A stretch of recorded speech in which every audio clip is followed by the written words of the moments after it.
Thanks for tuning in to your official webcast of St. Louis's fastest growing MMA website, knucklejunkies.com. Be sure to tune in with your co-hosts, Brett Alton, John Mankey, and Dan O'Connor. That's KJ Live every Monday, 9 p.m. All right, the sweet sounds of John Bonham and the boys bring us into KJ Live, the knucklejunkies.com web podcast. This is Brett Alton from knucklejunkies.com. I'm joined with Dan O'Connor. I'm sure John Minky will be joining us here shortly. And we'd just like to welcome you here for our third episode. Tonight we're going to have Josh Samo in. Samo, St. Charles MMA flyweight, also considered one of the top flyweights in the world by several reputable sources. And also coming in a little later will be Spire's Jason Cooper to kind of talk about the latest amateur rankings as far as St. Louis MMA goes, or Spire rankings go, which that's always a fun, interesting topic. And for all you businesses out there, this right here would be the spot that we would hype up your business if you wanted to kind of help sponsor our show and kind of help keep things going. This spot right here would be all you, and we talk about how great your product was and how much we loved it, and we'd blast it all up. So if you're interested in kind of joining in with us on this, we would be glad to have you. Let's see, we got a few things to talk about. We may wait a little bit, see if Mr. Minky will pipe in with us. I know if you have any questions for us, be sure you can either hit us up on the chat here on the show, or don't be afraid to use the Twitter at knucklejunkies.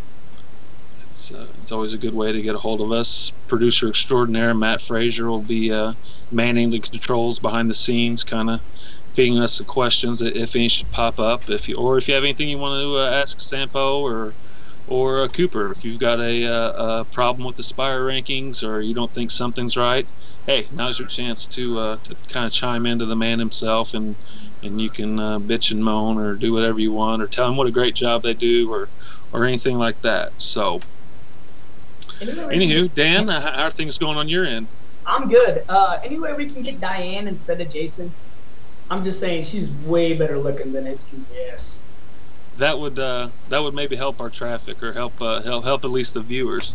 She can at least give him tech support while he's trying to figure out how to use the computer. I mean, she knows what she's doing. At least that's what she looks like she can do. Definitely, Minky's probably trying to find another girlfriend to use her computer, since he's having issues getting his computer together. And last week he was at another ex-girlfriend's house, so we'll see where he can get to this time, who doesn't kick him in the face or slap him when he shows up.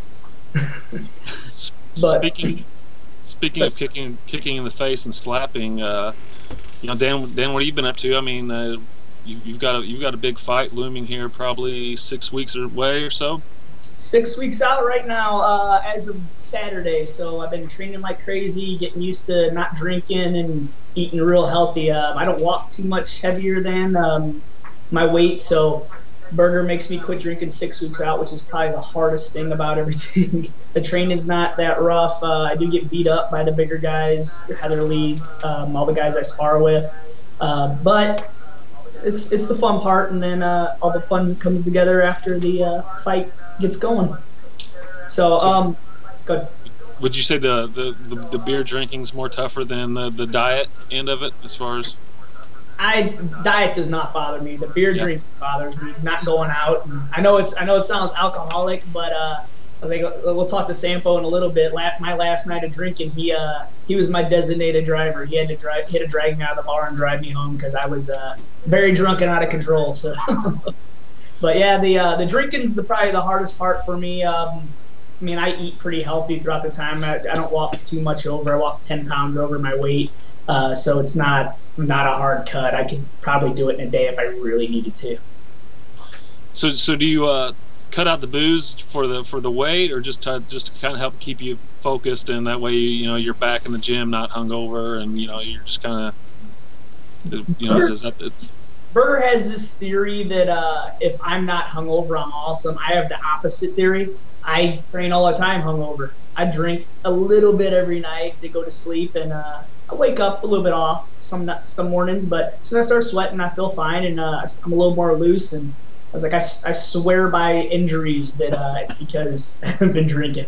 So, I mean, it sounds bad, but I think that's my heritage is all about potatoes and booze. And, yeah, I was gonna say. So I mean, that's kind of what we do. I think all the 100-round fights, most of the guys were drunk anyways when they did the old school bare knuckle boxing, So right. I think, now that you're a professional athlete, you do kind of got to start cutting certain things out. No tobacco. I've been married for years, so I don't have to worry about the whoring or anything like that. But so drinking, this the crap part. My wife works at a bar. She manages brewskis, so I have to not go see her ever. Well, do have a little bit going on this weekend locally in MMA. Luigi Fioravanti is heading out west. He'll be fighting out at Flawless FC3. He is making he's for those you don't know, Luigi has transplanted here to St. Louis from Florida, and he's actually making his first fight in almost about a year and a half. And so he's heading out to California to take on Edwin Aguilera. Both those guys, both Luigi and Edwin, have 30-plus fights, and had a nice interview with Luigi today. Talked about a lot of things, and an article will be coming out on knucklejunkies.com later this week about that. And then, of course, locally down at the Lumiere, Shamrock Fighting Championships once again is taking over Lumiere and putting together a sweet card. Annihilation is the name of this one, and so that should be another well stacked card for them. Few fights on there that I want to say maybe four or five pro fights, along with a whole slew of amateurs. So I'm sure that place will be as packed as always as they fill it in. And after that, we kind of start getting into the summer, where there's, June will probably be one of the biggest months in St. Louis MMA since Knuckle Junkies has been around. Lots of great fights on there. There's a great summer preview article on the website you can go through and check out, and whether it's not the local shows here, there's fighters like Luigi and other guys like Alpo Silix, and venturing out and having big fights on TV and out of state. So it looks like it should be a fun summer. I really cannot wait to hear how Mike Green does in his long-awaited pro debut. I mean, that's going to be interesting. So who's that? Mike Green. Mike? Yeah. He's I remember starting off in the sport and just seeing posters with him on it, and not knowing him. I know him now, but not knowing who he really was in the time. And starting off, I wasn't doing MMA, and you see Mike, and he was fighting every weekend. Yeah. He's a staple of the MMA community. So, him being an technical amateur for as long as he has, I think it's been just overdue that he needs to take a pro fight, and I think he'll do really well against this guy. So. Yeah, I'm looking forward to kind of talking to him about that. I wonder, you may have an idea, Dan. I wonder what's kind of motivating him to finally, after probably 50 amateur fights, if not more, to make that leap in at his age and whatnot. He's no spring chicken. He's getting up there. His daughter's getting older. She's been moving out soon. Right. And, I really think it has more to do with, I've talked to him a little bit here and there about it, seeing him at shows and talking on Facebook and whatnot. I think he wants to do at least one. And you never know at his age. What is he, 35? 30? I don't want to overshoot. Yeah. But he's getting up there, so he could get an injury and be done.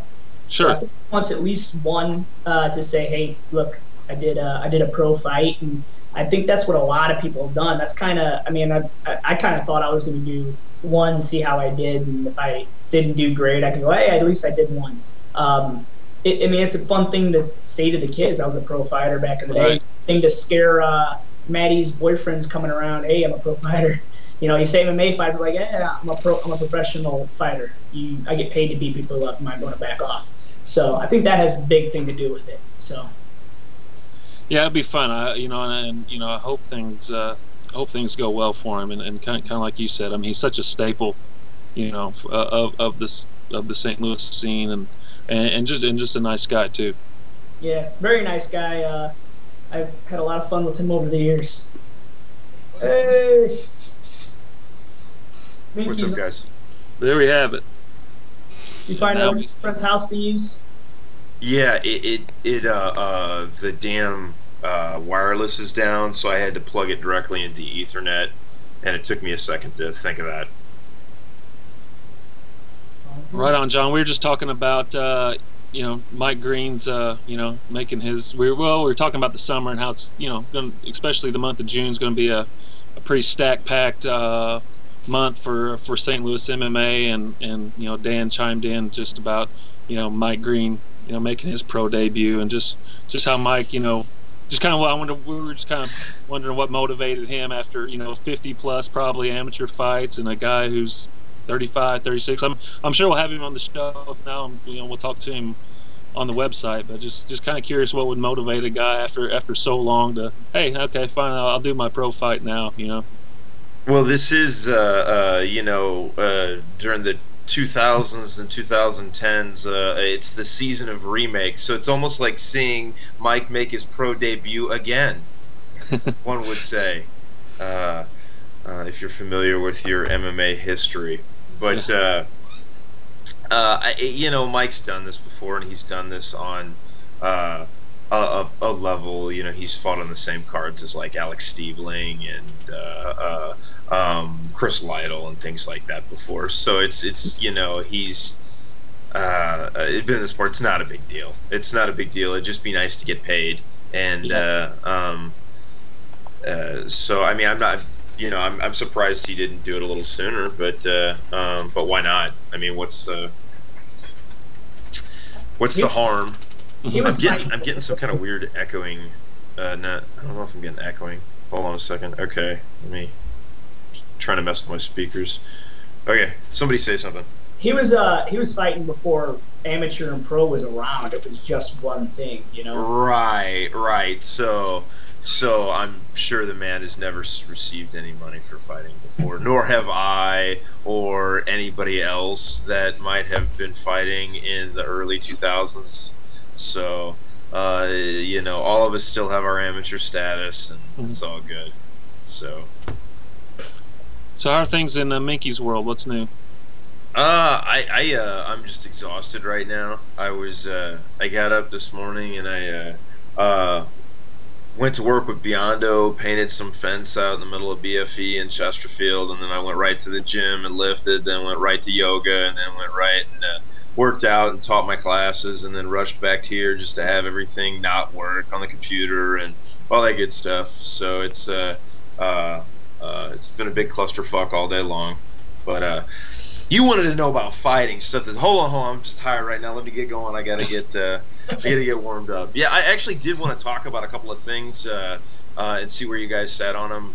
The first of which we mentioned it on the after show last time. Stuff that you guys at home don't get to hear.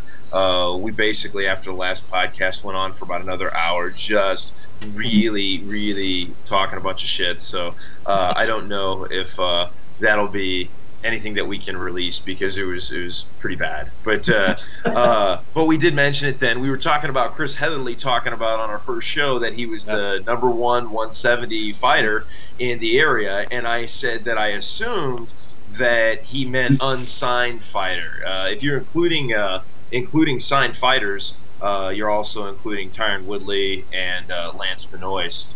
and I assumed that he wasn't referring to any of those guys who have been picked up at the for the larger venues.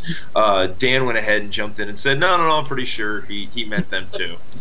So he's definitely headstrong. You never know. I mean, I'm assuming, obviously, and I forgot to ask him because he's pretty headstrong, and he has a pretty good following with his mom and his brothers and everybody that can definitely amp him up a little bit also.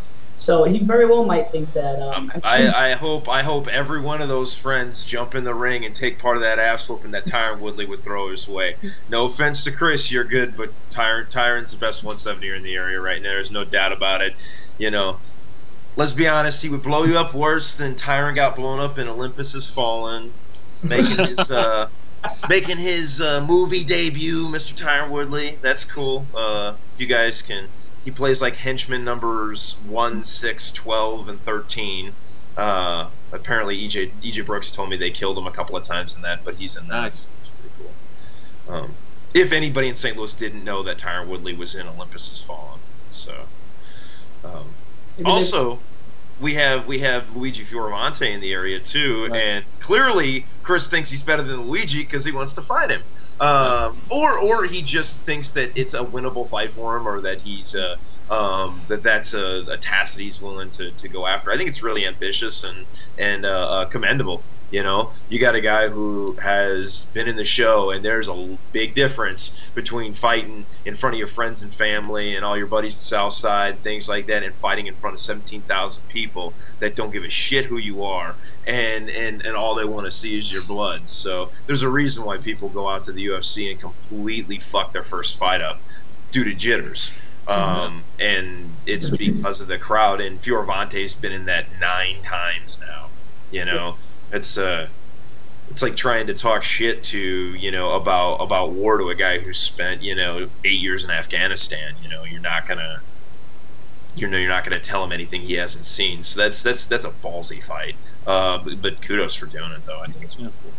I really think he's gonna do really well. This is gonna be definitely fireworks. We were talking about that a little bit earlier. Let's say he doesn't win. It's going to be hey, here's what I need to do differently. I honestly, I mean, I'm biased. I know Chris personally, so I think he's gonna win. I don't think he's gonna walk through the guy like he's done to a lot of people. I think it's gonna be a tough fight. I mean, Fioravante's no joke, and Chris wanting to fight him. I mean, that just goes to show you who Chris is. He does not back down from anybody. He's not scared to fight anybody. And I do think if you guys really put it down, he would want to fight Tyron and see how he did. Maybe he wins, maybe he doesn't. I mean, it would probably be one of those things where he would be like, hey, Tyron, buddy, can I come over and train and work out and fight him there? Because, you go out there and you fight, I'm sure he wants to fight in the UFC, and if they put him in the UFC, he'd be like, yeah, shit, he'll fight. He'll fight 4 of his family members at once if they put him in front of the guy in front of him in the UFC. I get that. You'll fight anybody because you're a fighter and fighters fight. But to be like, oh, I don't know, maybe I would win, maybe I'd lose. Motherfucker, you'd lose. That's you would lose. But Matt Serra did beat GSP. I mean, that's great. Matt Serra did beat GSP, but and we can always fall back on that. One local boxer knocked out Benji Radek. They were in a fight. I don't know if anybody knows this at home. Benji Radek got into an argument with a guy who was currently dating his ex-girlfriend, and they got into. Apparently, the guy had spent some time in the boxing gym and things like that. And then he eventually they set up an MMA fight, and the guy landed an overhand right and knocked out Benji Radek, who was an accomplished MMA fighter. So stranger things have happened. Who was it that beat Benji? I've heard of it. I want to say it was one of his later fights. Art Jimerson? Was it? Art Jimerson?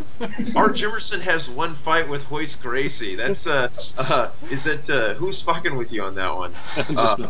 Oh, okay, you're fucking with me on that one. Hold on a second. Let me look this up. I want to say his name's Danny something. I got it on. Yeah, I was pulling it up also. Okay. Let's see. I wouldn't know the name if I saw it though. If you said his name is Danny, let's see what I can find. Danny Fever. What? Danny Lefevre? Ultimate Yeah. Range? That Yeah. it? Yeah, that sounds right. Well, Yeah, he's got one fight. Yeah, yeah. His one fight was landing an overhand right on Benji and knocking him out. Um, I don't even know why I'm trying to pull it up now yeah. myself.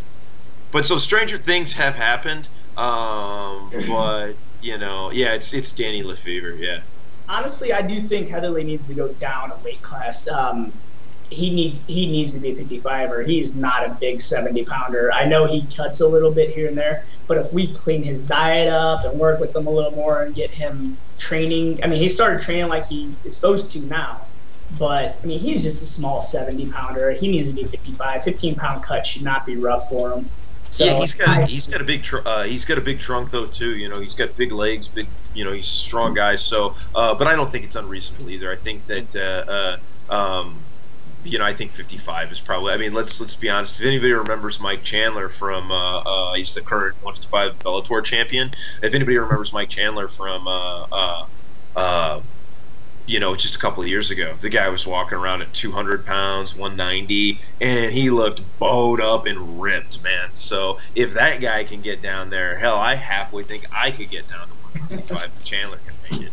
So. Well, before we go to our first guest, we've got a question from the chat room, and somebody wants to know, Minky, what do you think? How do you think Eric Irvin will do on his on Jim's upcoming show? Following his loss to Charlie Brennan. I think I think Eric's a super tough guy, and he's really gritty and really game, and he's been working on his strength conditioning a lot. So he's he's becoming quite the powerhouse now. He's ready to get in there and mix it up. I think he'll do fine. I think he'll bounce back just fine. It's he did lose the fight to Charlie Brenneman, but Brenneman was having solid success in the UFC at 170. This was his first fight at 55. So I think we'll see Brenneman back in the UFC at 55 very quickly. And and Eric jumped in there and gladly took that fight and fought hard. So if that willingness to get in there and mix it up and fight hard will really carry you far if you can back it up with some skills. And I think Eric's got great skills, and I think he'll do fine. I'm off the top of my head. I'm slipping. Who's he's? I forgot the name of the kid he's fighting for. It's a #1 contendership fight. He is fighting Derek Barron. Derek Barron. Let me look Derek up. I haven't. Well, while you're looking up, I mean, there's been whispers and rumors of Irvin and Stump in the fall. I mean, that could be fun. Oh yeah, definitely. It would be nice to see Stump get down to that division, and obviously I think Eric's a great opponent, and I know they've already trained together before. Could Eric fight at 170? I mean, I saw him at the cage fighting events, man. You want to talk about somebody who spent some time in the weight room? He's looking pretty jacked himself. Yeah. He originally fought his first pro fight at 185 against Jeremiah Riggs, if you guys remember him from a reality TV show fame. And then he fought out of the Hit Squad. He beat him at 185. And since then he's been cutting down, and I think 55 is the right place for Eric with his height. I think that he can go at 70, but I think with his height, if he fought Stump, they're both around the same height. They could always do a catch weight or something like that, just because they're like, hey, we both know we can make the weight, but who wants to do that? So let's just fight at 62 or something like that, whatever. Well, I think it's about time to. We got our first guest knocking at the door here. Should be expecting a call from Mr. Josh Samo, if he picks up. Or not. Josh Samo. Hey, what's going on? What's up, man? This is Brett Alt with knucklejunkies.com. You are on KJ Live with John Minky and Dan O'Connor. How are things, buddy? Doing good. What's up, fellas? What's up, How buddy? you doing? Doing it all? Drinking a beer? For those of you who may not know, Josh Samo, flyweight out of St. Charles MMA, considered one of the top flyweights in all of the land. Ranked as high as second or third in the world, and has been tearing up the competition, some high level competition. He's taking the bull by the horns. Has left Missouri to go into the into the backyards of some of these tough guys, and that's where he's picked up the wins. So, Josh, how is life, and how's that semester of college? Is it wrapping up, or? Dude, I graduate on Friday. I finished up student teaching about a week ago. I don't know what to do with myself. I've got all this time and nothing to do. So I'm helping out some teammates get ready. They've got Alf Tekin's got a big fight coming up. So I'm got right in the gym, started training, helping him out. I kind of think so that because I'm not in the shape I need to be in to be able to push him as hard as I can. So I give him as much as I got. But he's ready to go, man. He's looking really, really sharp. So what you're saying is right now Alp is the unofficial third best 125er in the world now? Alp's a badass, man. He's right up there. I think he's better than me. So. Okay, so if you guys were going to fight in leather pants covered in oil, who would win?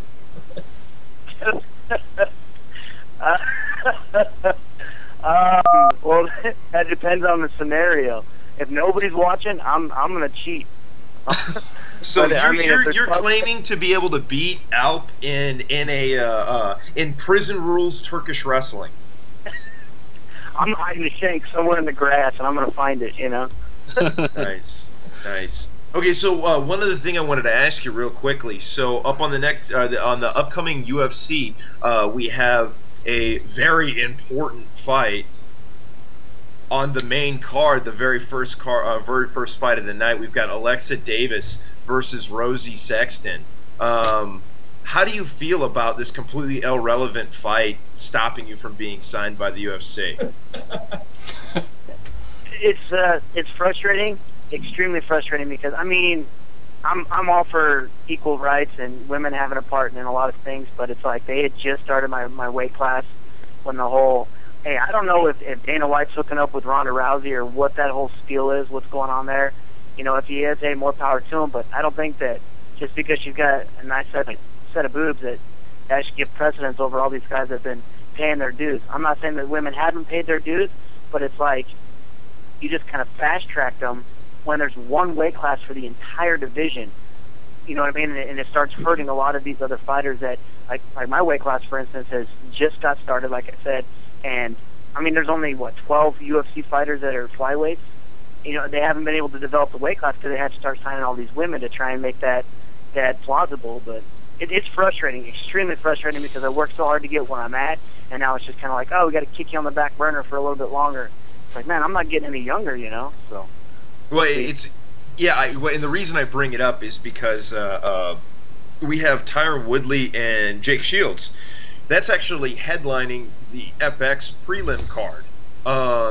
And so Jake Shields and Tyron Woodley are not even on the pay-per-view card. But this completely irrelevant fight, and I'm not saying, you could make your arguments about Miesha Tate and Kat Albert, or Kat Zingano rather, formerly Kat Albert, fighting because it's a #1 contendership fight. What is Alexa Davis and Rosie Sexton? It's just a contendership fight, and they're not gonna and they're gonna do an entire season of Tough before they get the next fight out. So, and this goes back to what I was saying last week about how the UFC needs to invest in Victa and just have them put like a best of or a monthly or a whatever show on Fuel TV or something like that, and stop trying to field the division that doesn't have that high level of fight. And I don't want to overly talk shit about this, but I got a bunch of text messages from some pretty high level grapplers that were like, really, this is why so and so, my friend, can't get in the UFC,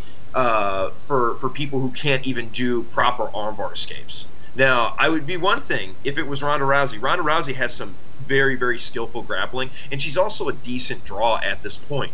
I do like that you mentioned that, it seems like she's using her feminine wilds to try to win Dana over and stuff like that. I can get away with saying that because I'm not asking Dana for a job. You might not want to say that.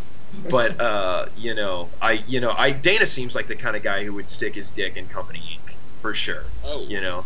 But he's done it before already. The reason why they went with Allie, the ring car girl from St. Louis, they got picked up that eventually started banging Diego Sanchez, is because the rumor was that Dana knocked up the first one. Really? So, yeah, back to I'm Sampo. sorry, I totally went sidetracked, but I'm tired, guys. I'm just saying, hey, we've got an irrelevant fight that has nothing to do with. Meanwhile, we've got the number 3 fighter in the world that doesn't have a UFC contract. This is bullshit. Sean Pearson, who's had like 7 or 8 fights in the UFC, Facebook undercard. Yeah, it's just, I guess it's just it's kind of what they're stuck with. You know, I mean, when you have the kind of monopoly of things that the UFC seems to have, you're just kind of forced to deal with their rules or the way he wants to do things. Well, I think he's completely misreading the room. People are interested in Ronda Rousey. People are not interested in these other fighters yet.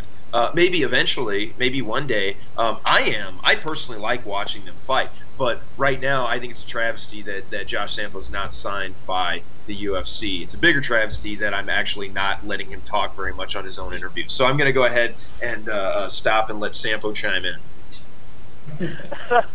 You're just saying exactly what I'm thinking, so it's not. You're doing good. You're doing good, Minky. So Josh, now that you know, like I said, school's coming to a close here. I mean, this is graduate school, right? This isn't just your run-of-the-mill bachelor's, correct? Yeah, I'm getting my my master's in education right now.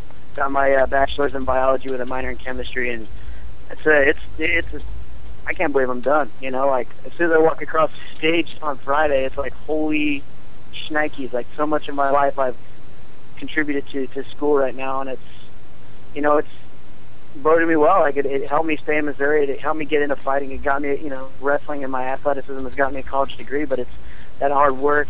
It's so mentally taxing. Like I can spar all day and do all this physical training and not be as beat up as I am with just sitting in one class for 3 hours. So it's very mentally taxing, and I'm so glad that it's finally done. How soon do you think you might get back in there? I mean, there's been murmurs of maybe something towards the end of June. That seems awful quick. I talked to my manager. I was like, hey, man, like, let's get the ball rolling. They wanted me to fight I think, in April. And I told them, no, I told you guys at the beginning of this, like, once I'm done with this fight against Villa, nothing until I'm done with school. So as soon as I was, like, on the last couple weeks of student teaching and it was, like, on the downhill slide, I called up my manager. I was like, all right, let's get the ball rolling. Let's see what we can go on. Hopefully we can fight, like, midsummer. So we'll see. Hopefully late June, mid-July would be perfect. So it all depends on what they have lined up and stuff. So. And that would be with the CFE, right, to defend the belt? Or? Yeah, after I won the belt, it kind of locked me to a 3-fight, 12-month contract with them, unless the UFC calls. If that happens, that'd be great. So we'll see. I'm just hoping that they find me a good opponent that's gonna help better me and push me along in my career, or just kind of keep me where I'm at in the standings. Not just, I don't want to just fight chumps. I want somebody that's gonna. I don't want to say like give me a challenge, but it's like give me a high quality opponent. So we'll see. Well, I mean that's definitely something you've had. I mean your last 2 fights. I mean there's no chumps about either one of those guys. Oh yeah, definitely. What can we? There's a. Just what did you pick up from that Vila fight? Say that again. Just what did you pick up? You said you want somebody to get to challenge you and whatnot, and obviously the Vila fight you were pretty challenged. Just what did you pick up from that? I'm not saying like that I wasn't challenged with the Vila fight. But I want somebody that's like up there in rankings. I don't want to fight just some random guy, some local dude that's not really going to help benefit me. You know what I'm saying? Right. So that's like if I say like in any fight you can get caught and knocked out or submitted. You know what I mean? So if I take a fight with just some random with some random local guy that nobody's heard of or has only had a few fights and I get caught, that's going to drastically kill my rankings, going to kill where all the work that I put in. So give me somebody that's going to help maintain what I've been working towards or even push me further up. So there's guys like Daryl Montague, who's a really tough fighter. He's up there as well. Dustin Ortiz, I'd love to fight that guy. I've got some local friends that used to train with him, and there's a few name guys out there that aren't signed either. You know, that's kind of the information that we were given was to try and find some fights with these local guys, and I'm hoping CFA will pick these guys too. So we'll see. Well, didn't CFA pick up another 125er male, Fox Fallon? Could you potentially fight him?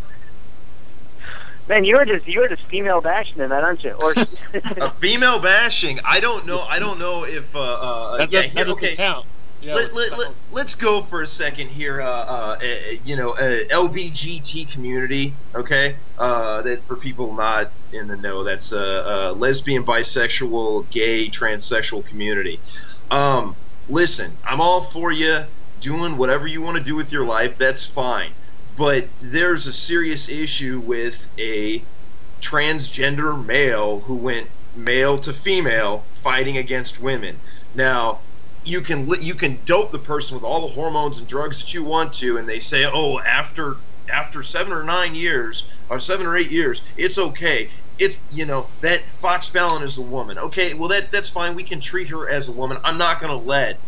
I wouldn't let that person ever fight one of my females. Why? Okay, if you talk to independent doctors who are knowledgeable, like an endocrinologist or something like that, they'll tell you that well, actually, this is basic science right here. This is something that Sampo knows. Fox Fallon's imprinting is male imprinting. Okay, her chromosomes say male. Her hip structure, her bone density, everything about the way her body is built, her center of gravity is male. Okay, yeah, so ironically enough, she's got an XY chromosome. She's got an XY, not an XX. Yeah. So she has, in her 2 fights that she's had, she's brutally KO'd the other girl. I wonder why that happened.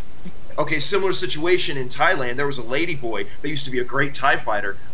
Still had the stack and swivel and the giggle bits, kicking ass. Got the post-op surgery and then all of a sudden started to suck. So because they couldn't deal with the physicality because of the hormone replacement, the hormone treatment, stuff like that, could no longer compete with the males. So what you've done as a transgender has moved from you can't compete with the men anymore, but you also can't compete with the women because there's some physical imprinting and structural issues that you're never going to be able to get rid of. Never going to be able to get rid of. And it pisses me off because all this is about politics. Just because they're saying, oh, so you're saying she's not a real woman. Oh my God, really? So we're gonna risk the safety of females in this sport so we can get into some political argument about, oh, so you're saying she's not a woman. And that's the only reason why all the left is fucking like flying through, or like coming, like flying to, oh, she's a trailblazer. Call her she all she wants. The bitch ain't fighting no other woman as far as I'm concerned. You don't have a right to beat women, because if you did, I would be, no, I'm sorry, I'm not going there. I wouldn't have such a mouthy girlfriend. No, I'm sorry. There's 2 episodes in a row where you talked about Minky beating women. Hey, man. Sample, what do you think is the big thing that's really keeping you back from going to where you really need to be? I mean, I've sparred you, I've sparred Alp. I mean, I've taken my lickings from both of you guys, and you guys are just on a level that needs to be in the UFC. Well, I'm sorry, what was your question again? I said, what do you think is really keeping you back from going to the UFC? I honestly don't know. Like, it just seems like nothing seems to be good enough. Like I beat Zilla, and like kind of the response we got, well, he was a 41-year-old man. He just beat up an old grandpa. It's like, hey, congratulations, Or like when I beat Benuelos, it was kind of like, oh, great, you just beat somebody who's a has-been kind of thing. It's like nothing seems like it's good enough, So I'm just gonna keep plugging away, and maybe it's got something to do with just kind of how I'm